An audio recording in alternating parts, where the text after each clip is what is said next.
compatibility versus commonality. Yeah. What does it mean to be compatible in a relationship? Yep. Compatibility is just about sharing similar interests or about understanding each other's needs. I'm sorry, say that again. I wasn't listening. I zoned out. What does it really mean to be compatible in a relationship? Is Mm-hmm. compatibility is just about sharing similar interests or about understanding each other's needs? Mm. When I think about No, go no, go ahead. ahead. No, go ahead. When I think about something being compatible, I would think about, how it reacts to something. Like, okay, I'm a nurse. So whenever we give someone medication, one of the things you have to look at is, are these medications compatible? Which means, can they be given together and not cause a bad reaction? So same thing with people, are we able to come together and our reaction produces something that's helpful, produces something that's good? Or, you know, are we going to have, a chemical reaction and, it's going to be some toxicness? So that's what comes to mind when I think about like, is something compatible? So like with me and Daniel, whenever we come together, like even as friends, we were younger, it just worked out. We had fun, we laughed, we had good conversation, versus some other relationships in the past, it was just a whole bunch of foolishness. Mhm. I think I agree with you. It was actually what I was going to say was similar to that. I think it could be a combination of both. I think you can share the similar interests. I think that's, common.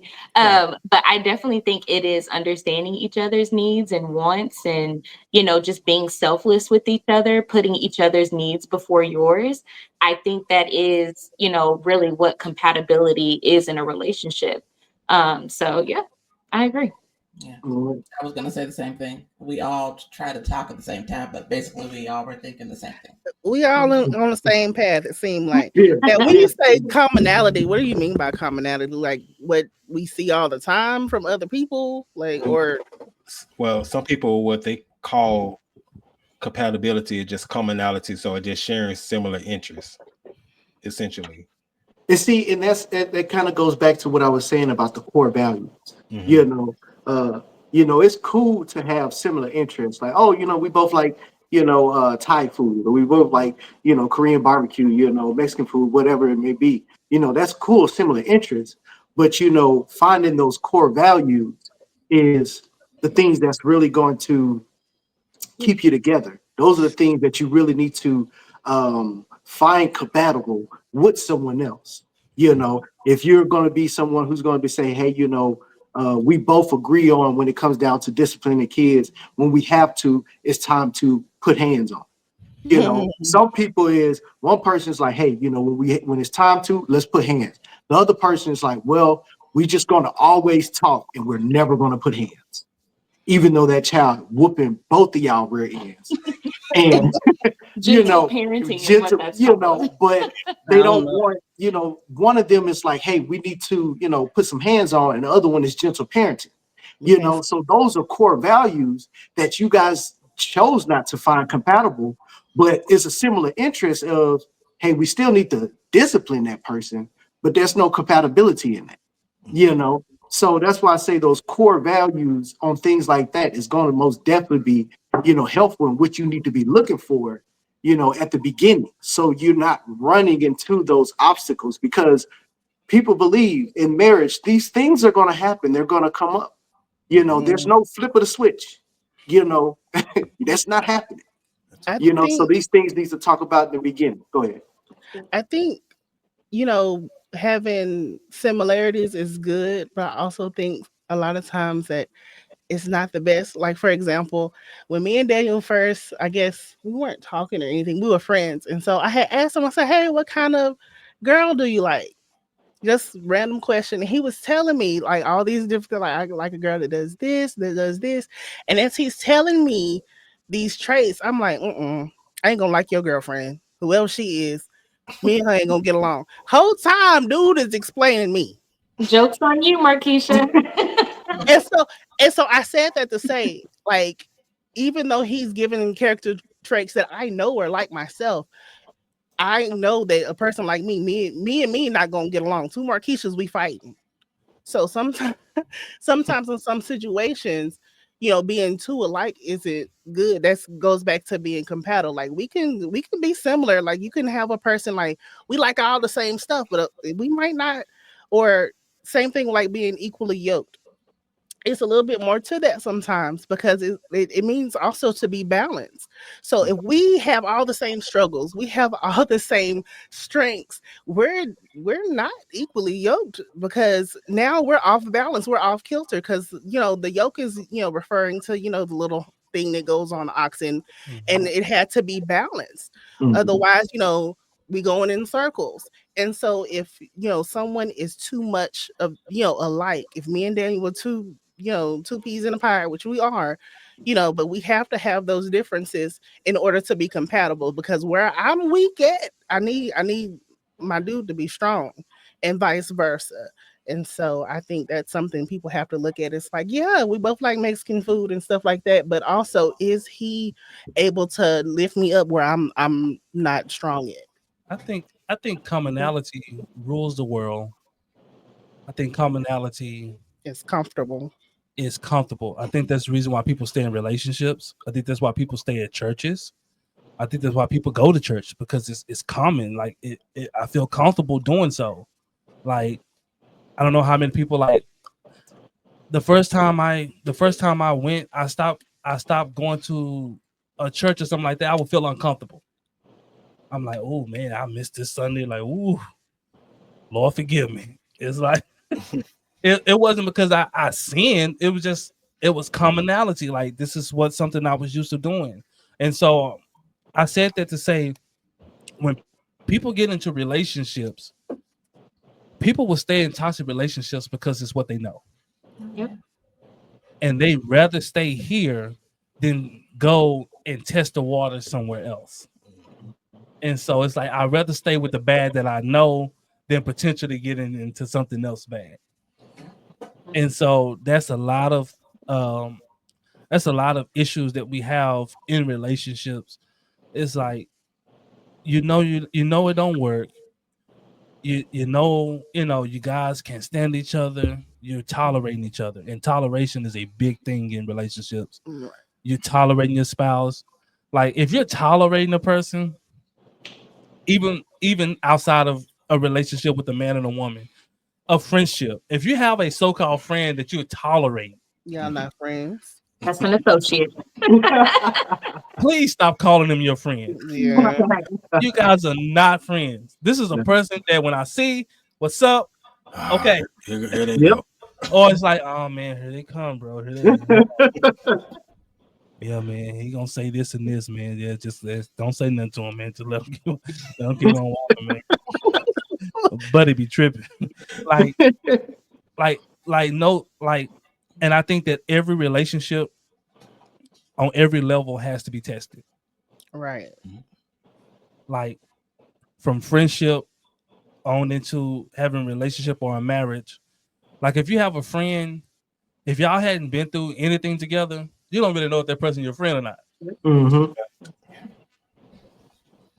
Like you don't really know. Like if you haven't been tested or in certain situations, like if me and Kendrick and Jonathan, we get stuck somewhere and say, God forbid, somebody's trying to jump Kenny.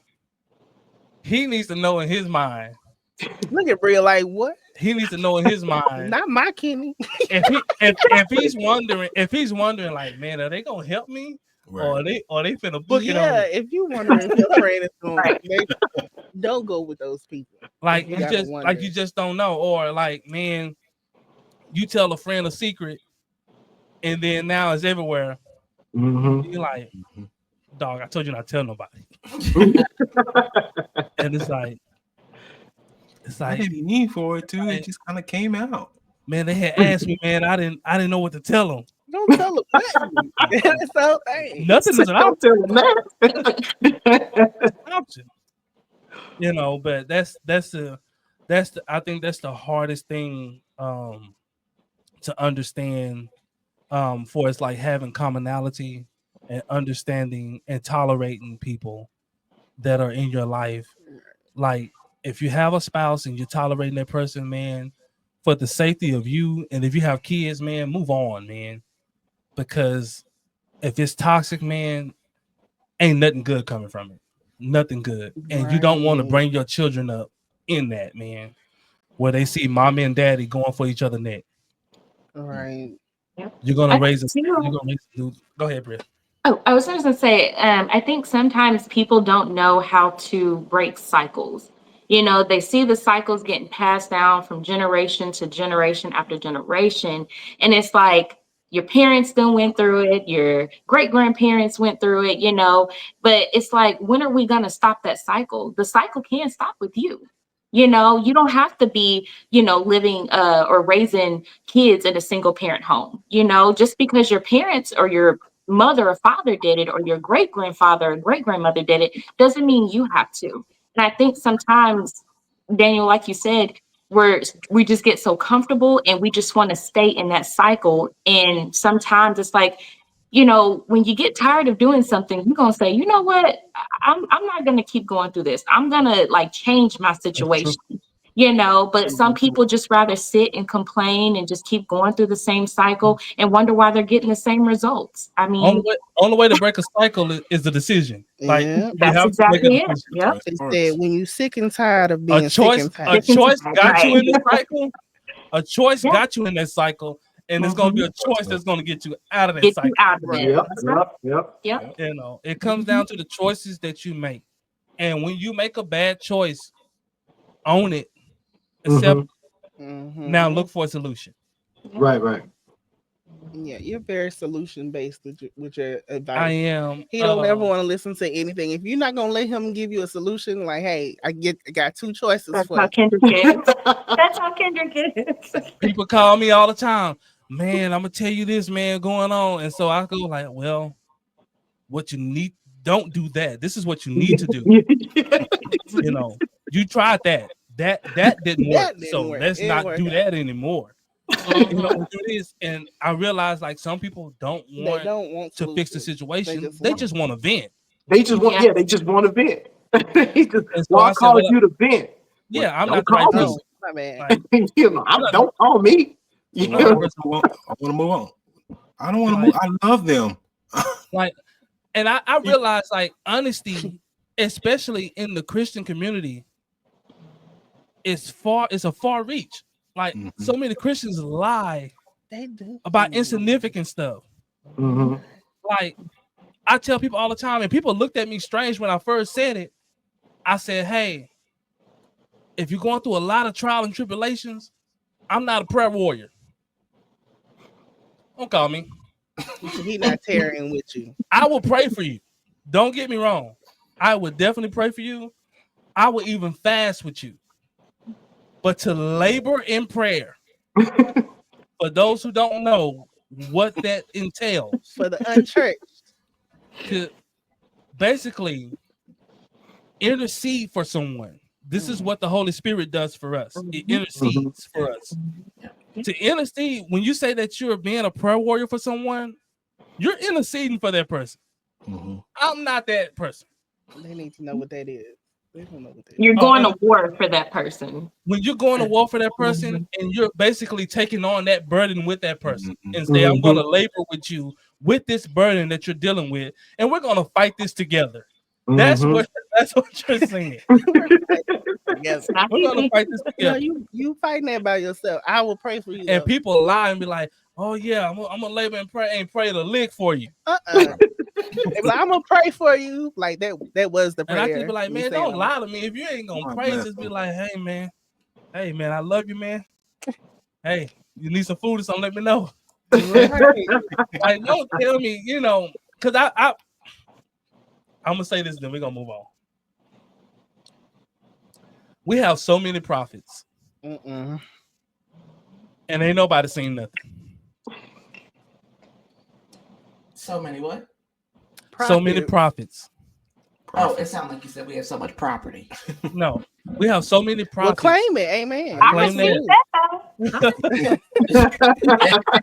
Many acres, but we have so many prophets, and it has become such a thing now. It's just all over social media. It's everywhere. Everybody's a prophet. Everybody, is hearing from the Lord. What thus said the Lord. This is what God said need to do. No.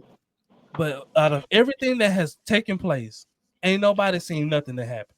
Ain't until nobody it gave happened. no instructions. You mean to tell me God ain't showed you nothing?